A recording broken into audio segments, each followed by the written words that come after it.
Mr. Chidambaram, what do you think of today's budget? It's been seen as giving major relief to the middle class. The budget speech itself can't be based on making an assessment. One needs to look at the details before one makes an assessment of it. Many schemes have been announced, but one needs to understand whether these schemes are an add-on to the previous schemes announced in the previous budgets of the same government last year, and what is the status of those schemes. So one really can't make an assessment merely by listening to the finance minister's brief speech. But is it better than last year's?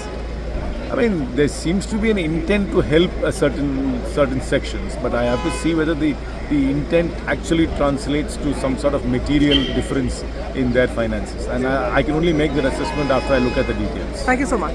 Well, joining with us is Priyanka Chaturvedi. Ma'am, how do you rate the budget just presented by Finance Minister Nirmala Sitharaman? I'm not into ratings, but all I will say is that people of the country have finally been heard by the finance minister, especially the middle class, which had been repeatedly asking for some relief, some tax burden relief, because their salaries were not increasing while their tax burden was increasing. Inflation was ensuring that they had no savings left, no investment opportunities left for them. That has been taken care of or heard of, and we're hoping that in the coming times, she will continue to hear the voices of the people and do things which will push the economy forward, push the savings and investments of the people. Ma'am, why you have been saying that this budget was more concentrated on states like Bihar? No, I'm not saying that. It is the finance minister's focus on Bihar.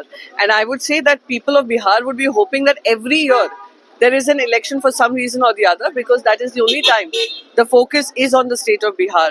However, whatever projects that have been given to Bihar, I welcome them, and I hope Bihar continues towards a more focused, developed, contributing economical state for the country. Thank you so much for speaking to us. That was Priyanka Chaturvedi of the Shiv Sena Uddhav Thackeray section speaking to NDTV. हमारे साथ चिराग पासवान है। चिराग, आप always कहते हैं Bihar first, Bihari first, ये budget कुछ उसी तरह का है। मैं बिल्कुल, और बिहारी होने के नाते मुझे खुशी है कि बिहार फर्स्ट, बिहारी फर्स्ट की सोच वाला ये बजट है। विकसित बिहार की सोच के साथ मैं आगे बढ़ रहा हूँ, उसको मजबूती देने वाला बजट है। बट मैं सबसे पहले एक सहयोगी दल होने के नाते हमारे प्रधानमंत्री जी का, माननीय वित्त मंत्री जी का मैं विशेष तौर पर धन्यवाद करूंगा।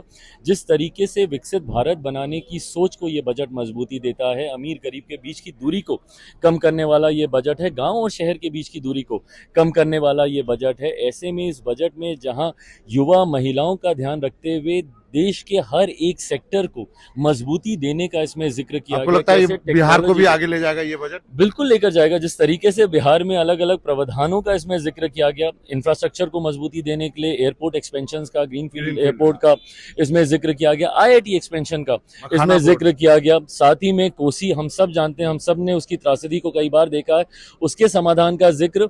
बट मेरे लिए एक मंत्री होने के नाते बहुत खुशी की बात है कि मेरे मंत्री बनने के बाद एक लंबी समय से जो मांग हमारे मंत्रालय की थी, एक और निफ्टम की, वो निफ्टम मेरे ही गृह राज्य में खुलने जा रहा है। अभी तक मात्र देश में 2 निफ्टम थे, अब एक और तीसरा निफ्टम बिहार में खुलने जा रहा है। और मखाना, जिसका सबसे ज्यादा उत्पादन हमारे राज्य में होता है, बिहार में होता है, उसको लेकर बोर्ड को गठित करने का इसमें जिक्र किया गया। तो एक बिहारी होने के नाते, मंत्री होने के नाते तो मैं माननीय वित्त मंत्री जी, प्रधानमंत्री जी का मैं धन्यवाद करूंगा। बट देशवासियों की तरफ से भी जिस तरीके से टैक्स स्लैब्स में रिबेट्स दिए गए हैं ताकि हर व्यक्ति के हाथ में ज्यादा कमाई बिहार को इसलिए दिया गया, अक्टूबर में चुनाव, विपक्ष यही बात कह रहा है। पर देखिए ना, जब जब बजट आएगा किसी ना किसी राज्य में चुनाव होंगे, और ये चिंता हमारे प्रधानमंत्री जी की रही, तो विपक्ष को भी अगर इतनी चिंता है तो वन नेशन वन इलेक्शन का समर्थन कर दें। वंस एंड फॉर ऑल ये डिबेट ही खत्म हो जाएगी। Being joined by Naveen Jindal, BJP MP, sir. How do you rate this budget? What are your highlights? Well, I would rate this budget 10 out of 10. It has taken care of all the sections of the society, and definitely the middle income group, is definitely going to be very, very happy, because the tax slabs earlier was 7 lakh. Above 7 lakh, one had to pay taxes. Now it has become 12 lakhs. Nobody had imagined. People were even talking about maybe 7 lakh would be raised to 10 lakh. It is raised to 12 lakhs. So that's something people are very, very happy about. And other than that, for MSME, this budget is really good to encourage MSME, because MSME, especially our government, is very, very focused on taking care of the MSME, all its aspects, so that whatever credit it needs, it is provided that. Whatever encouragement it needs, it is provided that. So that is going to be very good. Then nuclear power, that to have a target of 1,100,000 megawatt by 2047. That's like 10 times. Right now we are not even 10,000 megawatt. are nuclear power generation. So nuclear power generation is going to be encouraged, and every area, I think, every section of society has been covered, and this budget is definitely will bring a feel good factor in the entire country, and is going to encourage people to do better, to perform better. So the opposition parties, most of the leaders from the opposition bloc, has also been saying that this budget makes the allies partners happy, specifically the projects given to the state of Bihar and to the Andhra Pradesh as well. How do you see those charges? So see, if suppose Bihar is a backward state, I mean we all know that, and if something special has been done for backward region of the country, so I think it should be welcomed. It should be welcomed by all. Bihar is a very popular state, and it does need extra helping hand. And so if see, she just mentioned Bihar in her speech, but otherwise I'm sure. I mean, because she can't mention each and every state of the country, so I'm sure every state, whatever all the budget provisions are there, each and every state of the country is going to be benefited by that. So from your state as well, the opposition leaders, the Congress leaders particularly, had stated that nothing has been mentioned about the MSP, about the farmers that the Congress party specifically has been raising demands for. I think farmers, she said out of the 4 engines of the society, one is going to be agriculture. Okay, so Haryana is a very big agricultural society. So farmers are definitely going to benefit in a very big way in Haryana. And opposition, you see, you can't take them seriously because they just want to raise something. I mean, no opposition, they are not going to even praise one thing in the budget, right? So they have no credibility.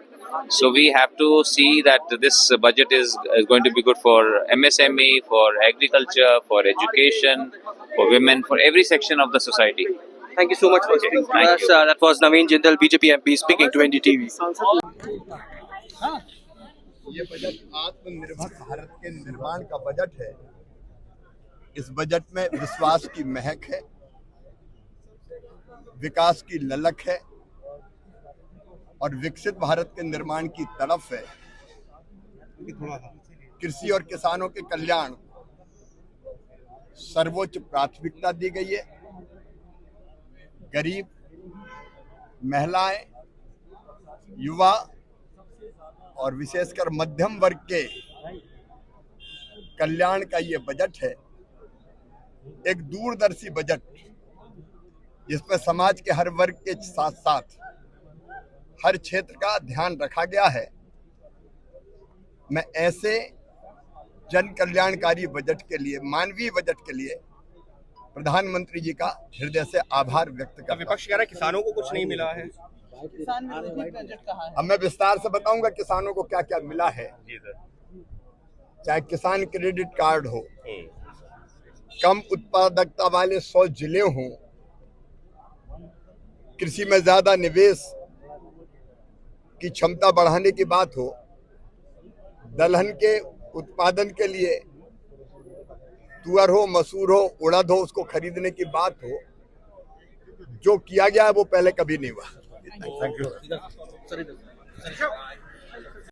Budget में आम आदमी के लिए कुछ नहीं है, क्योंकि आपको पता है कि इस साल बिहार में चुनाव है, तो बिहार का चुनाव को रख के सर में रख के उन्होंने पूरा बिहार के लिए एक बजट रोल आउट किया है, जहाँ पे हर चीज़ बिहार को दिया है। पिछला बार भी 2024 में जुलाई में जब बजट पेश किया था तो आपने देखा था सब कुछ आंध्र प्रदेश और बिहार के लिए किया गया था। तो आंध्र प्रदेश का तो चुनाव हो गया, अब इस साल बिहार में चुनाव है। आंध्र प्रदेश में 4.5 साल कोई चुनाव है नहीं, तो सब कुछ बिहार के लिए किया गया है। और जहाँ तक बंगाल का सवाल है, पिछले 10 सालों में जब से ये सरकार सत्ते में आई है, जब से बीजेपी सदन चला रहे, जब से सरकार बनाई है, 2014 साल से आज तक कुछ नहीं मिला बंगाल को, और आज भी इस बजट में बंगाल के लिए कुछ नहीं है। ये दुखद है, अनफॉर्चुनेट है।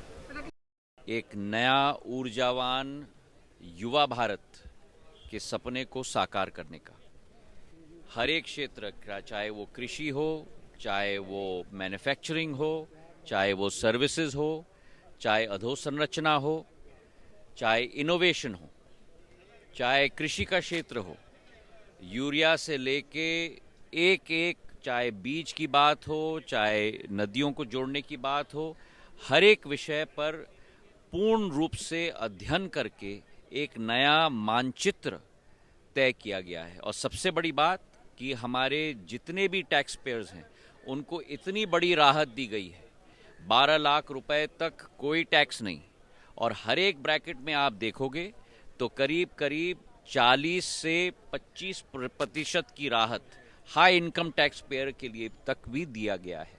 तो ये एक कॉम्पोजिट बजट है, एक बजट है जो भारत को आगे ले जाएगा, और एक ऐसा बजट है जो भारत को केवल आत्मनिर्भर नहीं लेकिन भारत को एक विश्व गुरु के रूप में स्थापित करेगा। किसान विरोधी बजट है जो किसान 4 साल से धरने में बैठे हुए हैं एमएसपी की मांग को एक लीगल गारंटी मांगने के लिए कि हमारी मिनिमम सपोर्ट प्राइस जो खर्चा होता है उससे हमें 50 गुना ज़्यादा दीजिए। डबल फार्मर इनकम की बात करते थे, अब उसकी कोई बात नहीं है क्योंकि किसी का डबल नहीं हुआ। आत्मनिर्भर की बात करते थे, अब आत्मनिर्भर से विकसित हो गया। सो अकेले अनाउंसमेंट्स हैं, बोर्ड्स हैं, बड़ी बड़ी बातें हैं, लेकिन जो पहले वादे 15 साल पहले किए थे उनमें से कितने पूरे होते, हिसाब किताब देने का समय होता है। सो अफसोस है कि किसान धरने पे बैठे हुए हैं, जाने रोज जा रही हैं अपनी एमएसपी की मांग को लेके। जो वादा किया गया था अब उसकी कोई बात तक नहीं हुई।